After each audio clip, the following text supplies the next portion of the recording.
Welcome everybody to a special presentation of the Property Planner, Buyer and Professor. Today it's not a podcast, it's a shorter insights and tips on how to deal with the current market, because I think everyone would agree that the current market is very, very hot. And we have our two specialists with us again today, Kate Bakos and Dave Johnson. So let's get straight into it. Can't say my hand.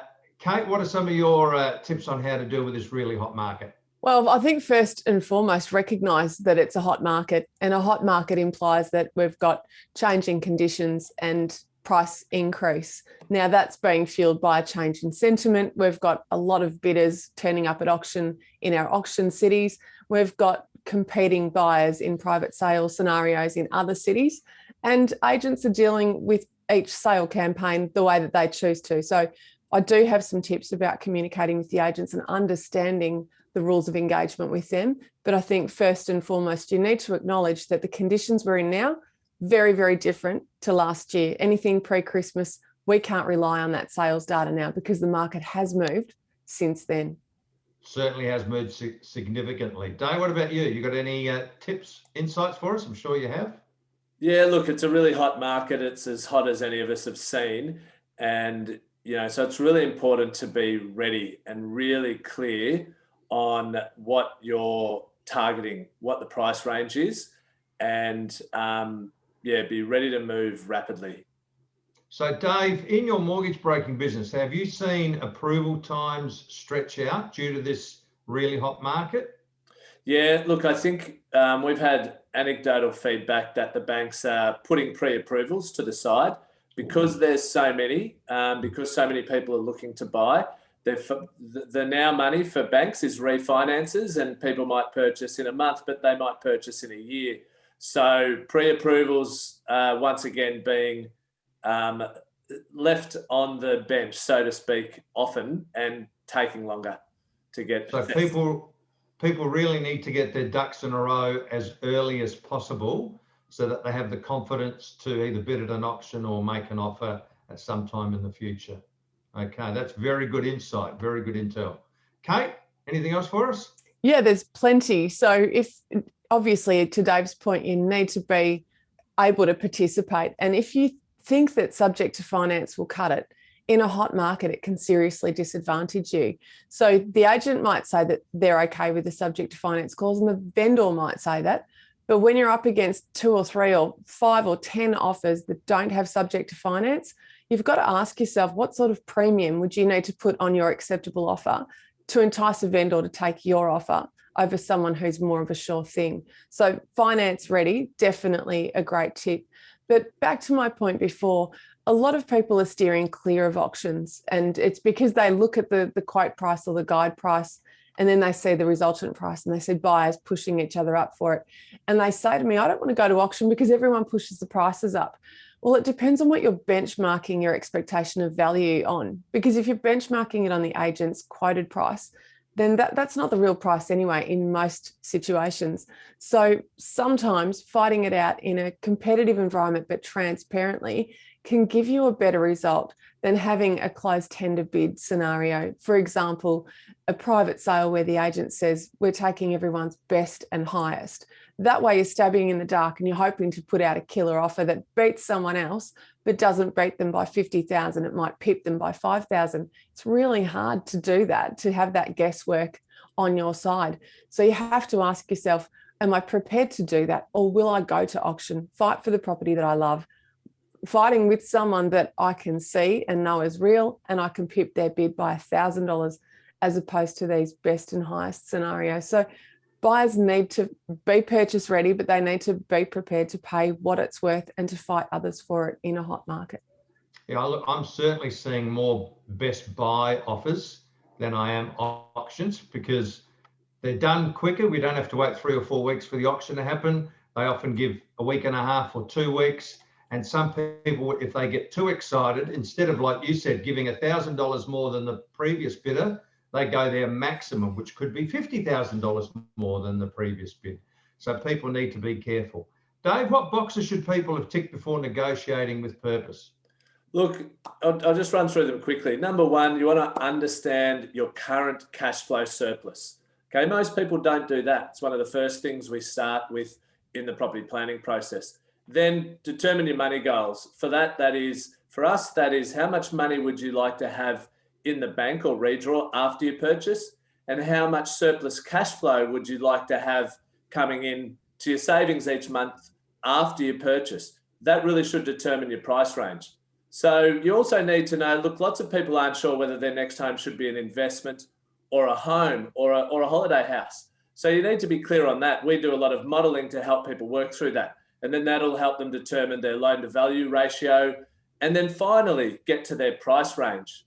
After that, okay, what's your property strategy? So what city and state suits your price range? What are your goals? And, you know, fits well into your existing portfolio. What suburbs should you be targeting based on your price range, having determined the city and the state that you're looking to purchase within? And then the property type. There, you know, do you have pre-approval? And then be certain what the properties are selling for in your market in the very recent past, as we've been talking about literally in the last week to month. They're really the steps, if you're going to do it properly, that you should go through. Great series of steps there, Dave. Very good. Hopefully our listeners have jotted those down. Kate, you were saying that we're in a very different market today than we were, say, last year. So anecdotally, what do you reckon prices have gone up by in the areas that you're active in, say in the last 3 months since November, December, or 6 months? Good question, Pete. Melbourne was a bit different to all of the other cities because we had an extreme lockdown period. When we came out of lockdown, brakes were off and it felt like the fire was filled. And in hindsight, that was actually a good time to buy, even though it felt like we had this heady excitement and knee-jerk reaction to the gates opening. Since we reopened our market, I believe that Melbourne and the regions around here that I'm active in, Geelong and Ballarat, it feels like we've done more than 10% in that time. Now, the data doesn't say it because data is always carrying data lag, but more than 10%. I would say in the middle and inner ring, particularly for houses, we've probably done closer to 15%. And that's a huge claim, but the data will come out. I'm looking at properties that were selling for 1.1. They're now selling for closer to 1.3. So it's a difficult market for buyers to navigate because we're setting records every weekend. And at the moment, it feels like we're running at about 1% per week. And things will equalize out because we haven't got a lot of stock to soak up all of the demand right now. But it's a trajectory that I've never worked through. And it's a volume of buyers per property that I've never worked through. And that's a big call. I've been in this industry for a long time. What we also experienced, and buyers need to remind themselves of this, we were all active in January because we didn't go away. We couldn't go away, couldn't afford to go away. We didn't want to go away. There were lots of reasons why we didn't travel. For most of us, it was because we didn't want to get stuck behind a border. And for real estate agents and for our industry, January is usually our downtime. That's when we go to Bali or we go overseas or we go to Noosa or whatever, we go away. This year we worked through it and buyers worked through it. They didn't stop looking on realestate.com. They kept calling agents, expecting to see properties, asking for opens. And so agents delivered. They hosted opens. They even had auctions. So we worked through a period that we don't usually work through. But the people that didn't come to the party in January were the vendors because they're not used to listing their house in December and having an auction campaign in January. They didn't pivot like we did because we're at the coalface and vendors are sitting behind the scenes and they press the button when they want to join the coalface. They didn't press that button this year. So we had a stock shortage. It felt really hard. FOMO kicked in and here we are. Yeah, look, I haven't seen a market like this either. And the scary thing, it is unsustainable. So people just need to be very careful when they are purchasing in this sort of market. So Dave, we talked about pre-approval before. Do you think people should wait until they are pre-approved before they go ahead and bid and make an offer? In this hot market, you need to make an informed decision, and you can make an informed decision without pre-approval. So what you can do is you can have a strategic mortgage broker review your income, your supporting documents, complete the serviceability calculators that they complete anyway, get them to send you a copy of it, and check your credit file. And if there's nothing on your credit file and you service quite comfortably and you've provided everything you should have provided, now the lodgement still may have occurred, but you can be pretty certain that you're going to be approved. You can be very certain.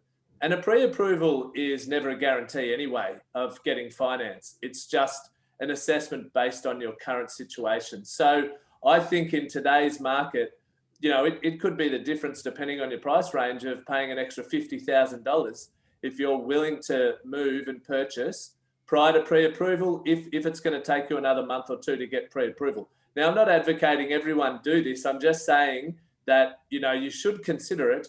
There is a risk involved, but if you've got a clear credit history, you've provided all the right supporting documents, you trust your strategic mortgage broker, and you've seen the serviceability calculator, which is simply Excel spreadsheets, you know, at the end of the day, that the lenders provide mostly. Some are online, but they can still send a copy of it over to you.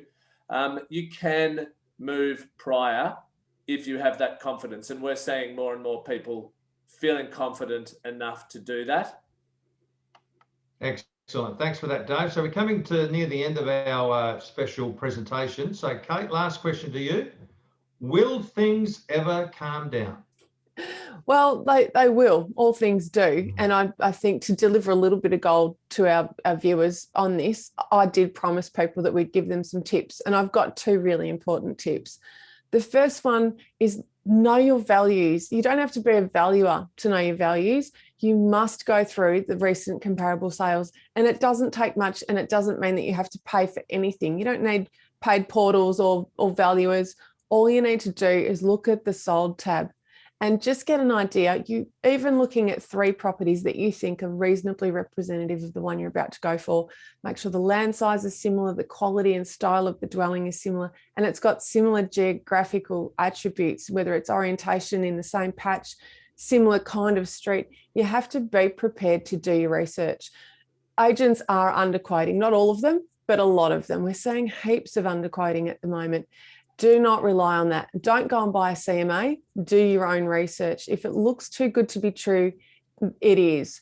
And so be prepared to ask yourself questions so that you can be there with the right budget. Tomorrow, I'm bidding on a few. I've got 2 that I think are 26 and 27% underquoted. I've done my homework. I know what I have to bring. So that's one of my first tips. The other one, when it comes to best and highest, be prepared to talk to the agents about what the vendor values and what the other buyers are doing. They might not be able to tell you what their offer is, but they'll be able to tell you what their terms are, because you're making sure that you're competing on the same playing field, or that you've got better terms, and you make sure the agent puts that forward. They're my 2 biggest tips. Excellent. Thank you very much, Kate. Thank you very much, Dave, for taking time out of your busy week for this special presentation. And I think it's very timely, because I've seen a lot of confusion and in particular a lot of frustration out there in the market. So it's good that we've been able to give our listeners some tips on how to navigate this very hot market. So have a good weekend, and I look forward to seeing you again for our next podcast. See you soon, guys.